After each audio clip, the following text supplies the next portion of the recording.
మాజీ ఎమ్మెల్యే కూసుకుంట ప్రభాకర్ రెడ్డి, అదేవిధంగా తాజా ఎమ్మెల్యే రాజగోపాల్ రెడ్డి మధ్యల మాటల తూటాలు తారాస్థాయికి చేరుకున్నాయి.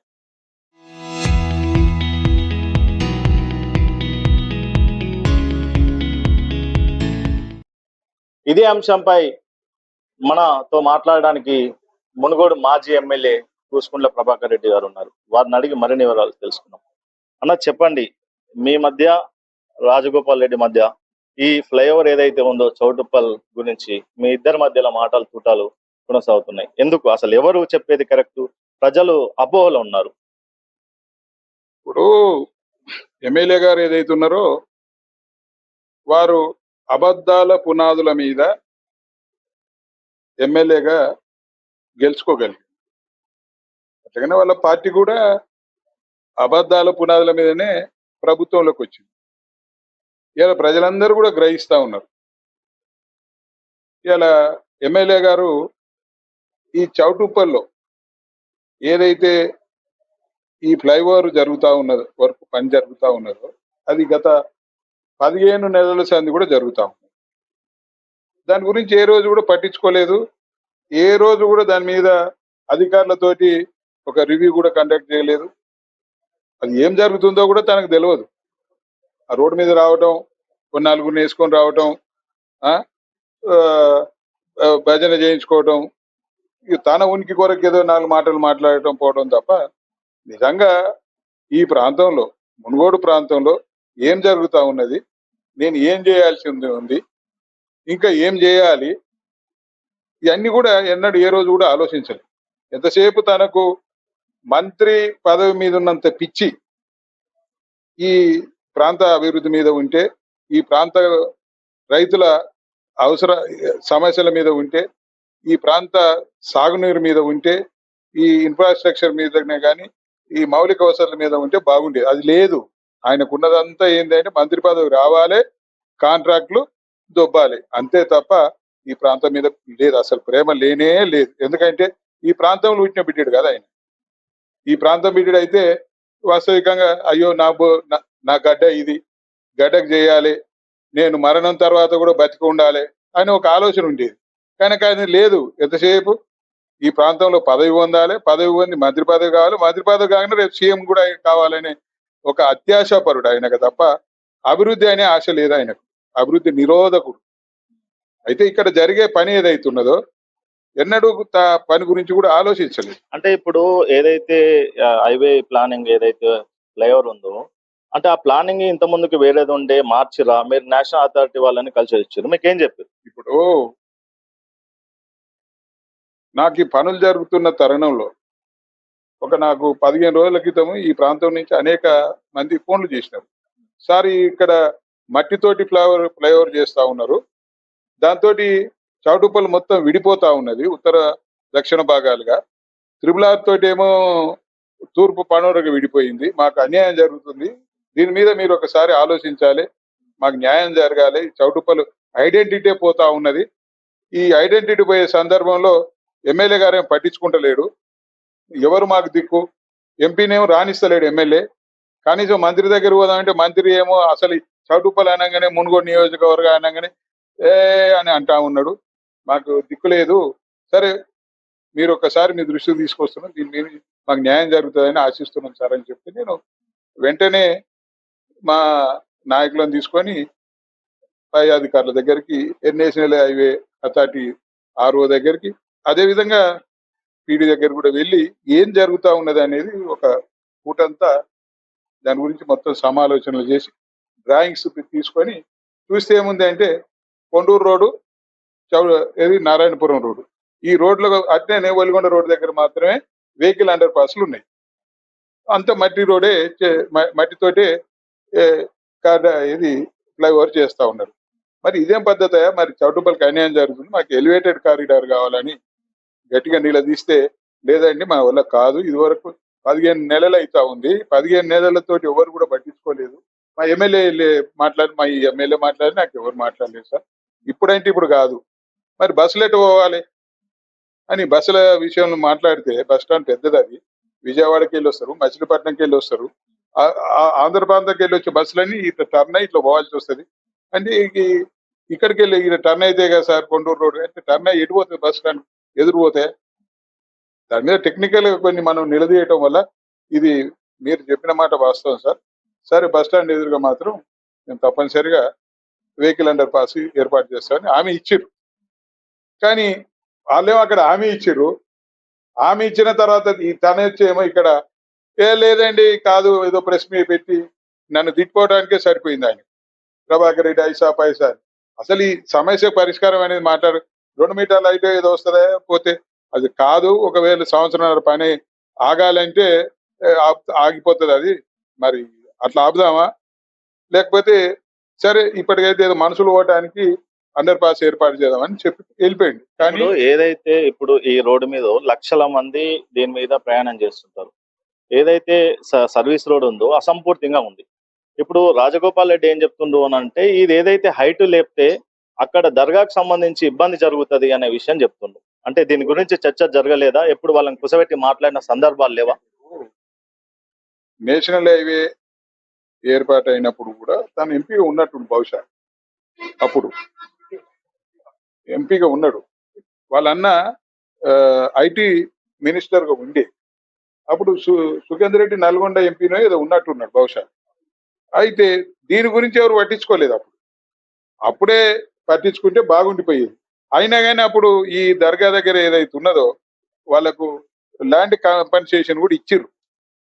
ఆ నిర్మాణం జరిగేటప్పుడు వాళ్ళని రిక్వెస్ట్ చేయాలన్నా లేకపోతే వాళ్ళని డబ్బులు ఇచ్చినప్పుడు తప్పనిసరి డబ్బులన్న వాపసు తీసుకోవాలి. లేకపోతే ఈ ల్యాండ్ అన్న ఎక్విజేషన్ తీసుకున్న సందర్భంలో సర్వీస్ రోడ్ కంప్లీట్ చేయాలి. కానీ ఎవరు పట్టించుకోలేదు. తర్వాత తెలంగాణ రాష్ట్రం వచ్చిన తర్వాత మేము ఎమ్మెల్యేగా అయిన తర్వాత ఆ విషయం చర్చకు రాలేదు. ఎందుకు అంటే ఆ రోడ్ నిర్మాణం అప్పుడు మొదలు పెట్టలేదు కాబట్టి ఇప్పుడు చర్చకు వచ్చింది.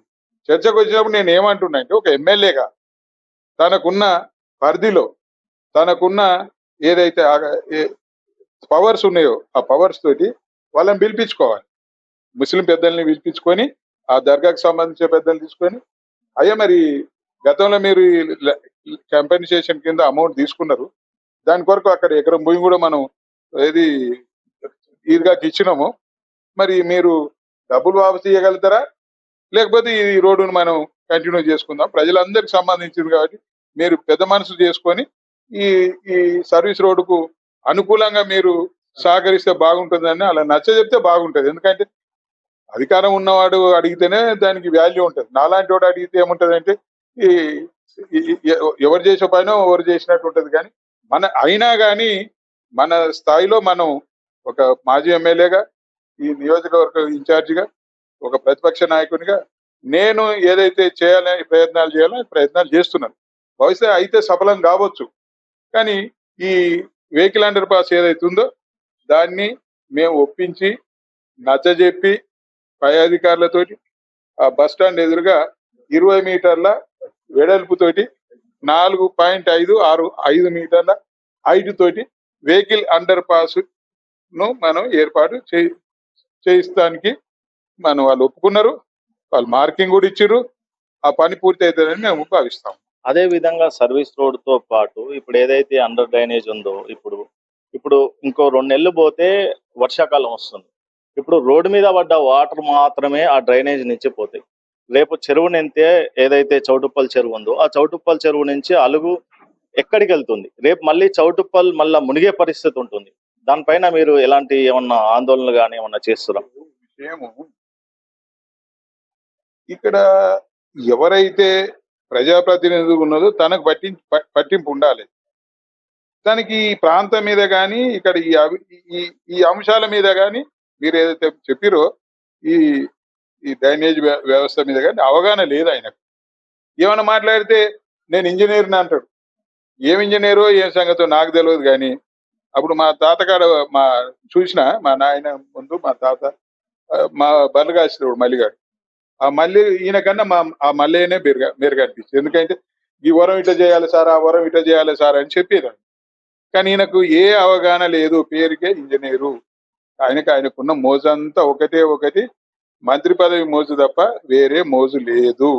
ఈ ప్రాంతం మీద అవగాహన లేదు. అవగాహన రాహిత్యంతో ఈ ప్రాంత అభివృద్ధి నిరోధకుడుగా మిగులుతున్నాడు. ఈ ప్రాంతానికి తీవ్రమైన అన్యాయం జరుగుతా ఉన్నది. ఈ ప్రాంతంలో ఇలా ప్రజలు ఈయనని ఎమ్మెల్యేగా ఎన్నుకున్నందుకు బాధపడతా ఉన్నారు. ఎప్పుడు వస్తుందా ఇంకా 3 సంవత్సరాలు, ఎప్పుడు వస్తుందా 3 సంవత్సరాలు అని ఎదురు చూస్తా ఉన్నారు. ఈ పరిస్థితి ఇట్లా ఉన్నది. ఈయననేమో అన్ని రీల్స్ మాస్టర్ అయిపోయిండు. ఆ రీల్స్ తోటి ఈ ప్రాంతం అభివృద్ధి జరుగుతుంది అనుకుంటున్నాను. కానీ నువ్వు రీల్స్ చేస్తావా, ఏం చేస్తావో, ఎక్కడ చేస్తావో, కానీ ఇక్కడ ఇంకా ఒక అతి ముఖ్యమైన విషయం, ఏదైతే చెరువు ఉన్నదో ఆ చెరువు అలిగెళ్ళినప్పుడు ఆ నీళ్ళన్నీ వచ్చి ఈ ఏది 13వ వార్డు మీద, 19వ వార్డు మీద, 12వ వార్డు మీద మొత్తం నీళ్ళన్నీ నిండిపోతాయి. ఒక వారం 10-15 రోజులు అసలు నీళ్ళమయం అయిపోతుంది అది. కానీ దాని గురించి కూడా ఆలోచన లేదు.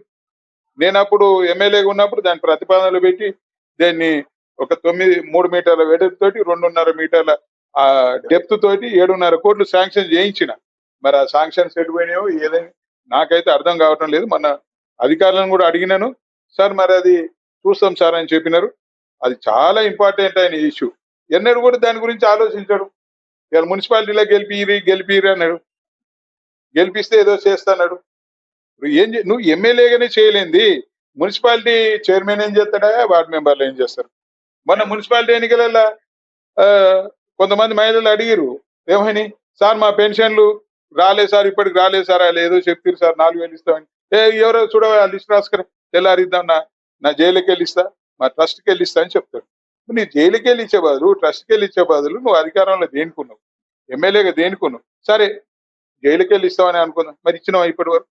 ఏ ఒక్కరికి కూడా ఏవైతే మాటలేమో కోటలు దాటుతాయి, చేతులు మాత్రం తంగేలు దాటుతాయి. ఈయన ఏమనాలో నాకు అర్థం లేదు. నాకైతే ఏమనిపిస్తుంది, రాజగోపాల్ రెడ్డి ఏం చెప్తున్నా అంటే, మేము ఇది ఏం ఆరోపణ చేస్తుండ్రు అని అంటే, రాజకీయ ఉనికి కోసమే ఇవన్నీ ధర్నాలు కానీ ఇవన్నీ చేస్తుండ్రు, ఆయనకు రాజకీయంగా లేదు. ఏదైతే గతంలో ఇప్పుడు మునుగోడు కాదు కదా, తెలంగాణ మొత్తం గెలిచినా గానీ మునుగోడులో కూసుకుంట్ల ప్రభాకర్ రెడ్డి గెలవడు అని చెప్తున్నారు. దానికి ఏం చెప్తారు మీరు? విషయము రాజకీయ అనుభవం ఉన్నదా లేదా, నేను విద్యార్థి దశ నుంచి ఇది వామపక్ష భావాలతోటి, మా తాత కమ్యూనిస్టు, మా తండ్రి కమ్యూనిస్టు, నేను కూడా విద్యార్థి దశలో పీడిఎస్ లో పనిచేసినాను. నేను ఆ రోజులలోనే degree college, Nalgonda degree college అధ్యక్షుడిని. అంటే రాజకీయ అనుభవం ఉన్నదా లేదా అనేది తనకు అవగాహన ఉండాలి. ఆ తర్వాత నేను ఉద్యమ కాలంలో కేసీఆర్ నాయకత్వాన్ని 2003 నుంచి పనిచేసిన. తెలంగాణ వస్తేనే ఈ సమస్యలన్నిటి పరిష్కారం వస్తుందని పనిచేసిన నేను. తెలంగాణ వస్తేనే కదా ఈ సమస్యలన్నిటికీ ఫ్లోరోసిస్ వ్యాధి నివారణ కానీ, లేకపోతే మునుగోడుకు సాగునీళ్ళ విషయంలో కానివ్వండి, లేకపోతే ఈ భూములకు ఈ విధంగా ధరల రెక్కలు రావటం కానివ్వండి, ఈ విధంగా ఇంత అభివృద్ధి జరగడం అంటే తెలంగాణ వస్తేనే అనుకున్నాము. తెలంగాణ వచ్చింది, 10 సంవత్సరాలలో చేయగలిగిందంతా చేసినాం. నువ్వు ఇప్పుడు ఆ రోజు ఎంపీవి 5 సంవత్సరాలు, ఢిల్లీలో నువ్వే, గల్లీలో నువ్వే అధికారంలో, ఆ తర్వాత ఎమ్మెల్సీవి, ఆ తర్వాత మళ్ళీ ఎమ్మెల్యేవి 4, ఆ తర్వాత మళ్ళీ 2.5 సంవత్సరాలు ఎమ్మెల్యే. అసలు నువ్వు చేసింది ఏంది? నీకున్న అవగాహన ఎంత చెప్పు. నాకు 5 సంవత్సరాలే నేను ప్రజాప్రతినిధిగా మునుగోడులో ఎమ్మెల్యేగా ఉన్నాను. నువ్వు 14 సంవత్సరాలు, ఇది 15 సంవత్సరాలు రాబోతా ఉంది. నువ్వు చేసింది ఏంది? శూన్యం. ఈ ప్రాంతానికి చేసింది శూన్యం. ఈ ప్రాంత అభివృద్ధి నిరోధకునిగా మిగిలిపోతుంది. ఈ ప్రాంతం అభివృద్ధికి నోసుకోలేదన్నావు, అది నీ పుణ్యాన్ని నేను నోసుకోలేదు, నీ వల్లనే నోసుకోలేదు. ఇలా అభివృద్ధి కావాలని నీ కోరిక ఉంటే ఈ ప్రాంతంలో ప్రతి సమస్యకు నువ్వు పరిష్కారం తీసుకురావాలి. ఇలా డిండి నీళ్లున్నది, ఆ విషయంలో నువ్వు పట్టించుకోలేదు. ఇలా ఈ కారిడార్, ఏది మట్టి కారిడార్ ఉంది, అది దాని గురించి కూడా పట్టించుకుంటలేవు. నీకేం లేదు, ఏ సమస్య మీద పట్టించుకుంటున్నావు? ఏది లేదు. రోడ్ల పైన తిరగాలి, 4 కార్లు వండి ఎమ్మడి తిప్పుకోవాలి, భజన చేయించుకోవాలి.